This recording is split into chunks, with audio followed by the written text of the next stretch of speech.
दीपक लगातार शिलोंग से हमारे साथ बने हुए हैं और उसी घाटी वहीं पर मौजूद हैं जहां पर इस पूरे हत्या को अंजाम दिया गया है, राजा को मौत के घाट उतारा गया। एक बार तस्वीरें दिखाइए राजा। यहां पर दीपक, किस तरह से राजा की पूरी साजिश यहां रची गई, कैसे इसको यहां पर लाया गया और आज की सुनवाई, क्योंकि आज पांचों की पेशी कोर्ट में होनी है। जी बिल्कुल, हम तस्वीरें आपको दिखाने की कोशिश करते हैं कि आखिर किस तरह की यहाँ की पहाड़ियां हैं, गहरी खाइयां हैं और यहाँ पर फॉग भी बहुत ज्यादा होता है। और ऐसे में यहाँ वो जब सुनसान पूरा ये इलाका है, आपको इक्का दुक्का लोग यहाँ से गुजरते हुए नजर आएंगे। और यही वो रास्ता है जिस रास्ते के जरिए सोनम राजा को स्कूटी पर लेकर निकली, जबकि तीनों जो आरोपी थे वो पीछे पीछे लगातार इनके पीछे चल रहे थे। अब देखिए ये जो गहरी खाई है, पहाड़ी है, और पहाड़ी से ही सटा हुआ वो जगह है जहां पर 4 फीट की रेलिंग है। सेल्फी खींचने के बहाने राजा को नीचे धक्का देने का प्लान था, लेकिन जब वो फेल होता हुआ नजर आया तो जो विशाल और 2 आरोपी थे उन्होंने जो कुल्हाड़ी ऑर्डर करके रखी थी, जो गुवाहाटी से खरीदी गई थी, उससे राजा पर वार किया गया। और वार इतना खतरनाक था, जिस तरह की पोस्टमार्टम रिपोर्ट सामने आई है कि 2 गहरे जख्म पीछे के हिस्से में, सर के और पीठ के हिस्से में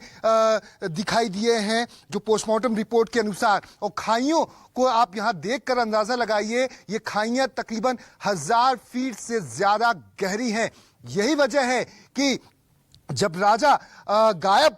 हो जाता है और उसके बाद सोनम राजा जब गायब होता है दुनिया की नजर में, परिवार की नजर में, और सोनम का कुछ पता नहीं चल पाता, जब परिवार लगातार ढूंढने की कोशिश करता है, क्योंकि 23 तारीख को बात हुई थी जब राजा 5:30 से 6 बजे करीब में इसी घाटी में आने के लिए सोनम के साथ निकले थे। और ये वही घाटी है जहां पर मौत के घाट उतारकर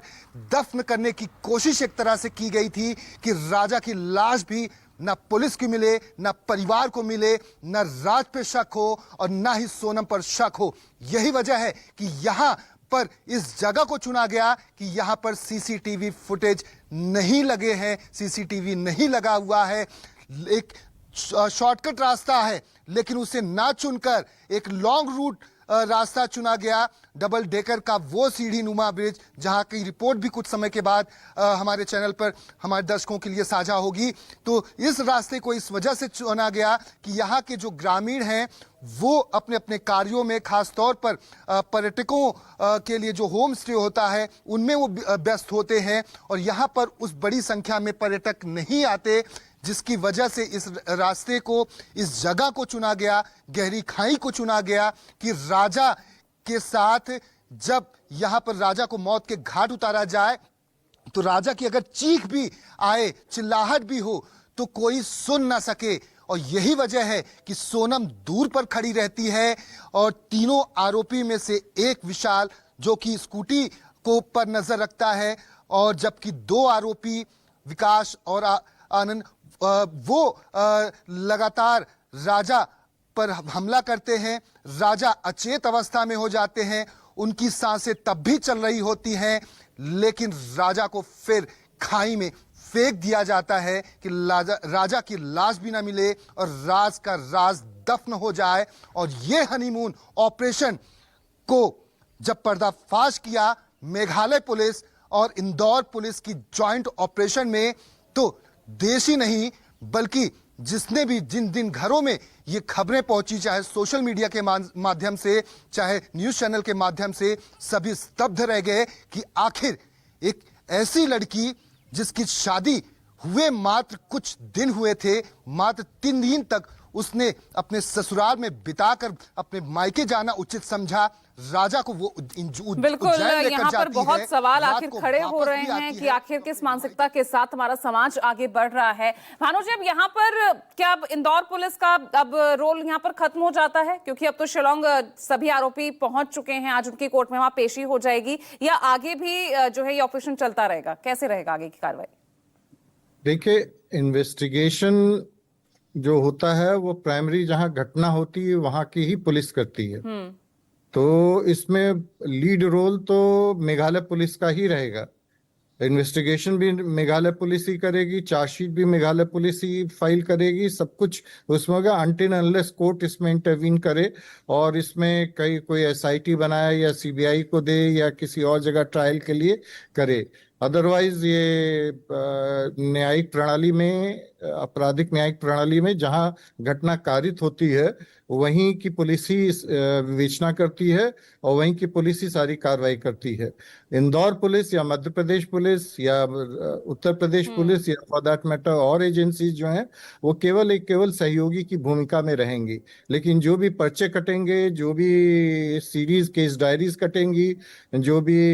इन्वेस्टिगेशन का प्रोसेस होगा, जो भी फॉरेंसिक एविडेंसेस ली जाएंगी, वो सब मेघालय पुलिस के ही नेतृत्व में ली जाएंगी। ठीक है सर, इस मामले में जो कि मुख्य आरोपी, जो मास्टरमाइंड है, वो सोनम है। ऐसे आरोपियों की मानसिकता और इस तरह के जब क्रिमिनल केसेस सामने आते हैं तो किस तरह से अंजाम तक पहुंचते हैं सर? भानु जी देखिए, किसी भी क्राइम के पीछे हम लोग पुलिस में ये कहते हैं, इन्वेस्टिगेशन में मोटिव बहुत इंपॉर्टेंट होता है। और पुरानी कहावत है कि जर जोरू और जमीन, या तो औरत का मामला हो या धन का मामला हो या जमीन का मामला हो, और मोटिव में लव एंड एनिमिटी, ये भी प्रेम और दुश्मनी भी बहुत बड़ा कारण होता है। अब सोशल मीडिया में चूंकि इतना एक्सपोजर हो चुका है और समाज में एक स्वतंत्रता भी काफी बढ़ती जा रही है, तो इसमें मोटिव बहुत स्ट्रांग हो जाता है। और इंग्लिश में एक कहावत है और हिंदी में भी है कि everything is fair in love and war, और ये भी कहते हैं कि प्रेम अंधा होता है, लव इज ब्लाइंड। उसके बाद दिखा दे, मनोवैज्ञानिक अभी आपके बता चुके हैं कि उसको अंजाम की चिंता नहीं थी।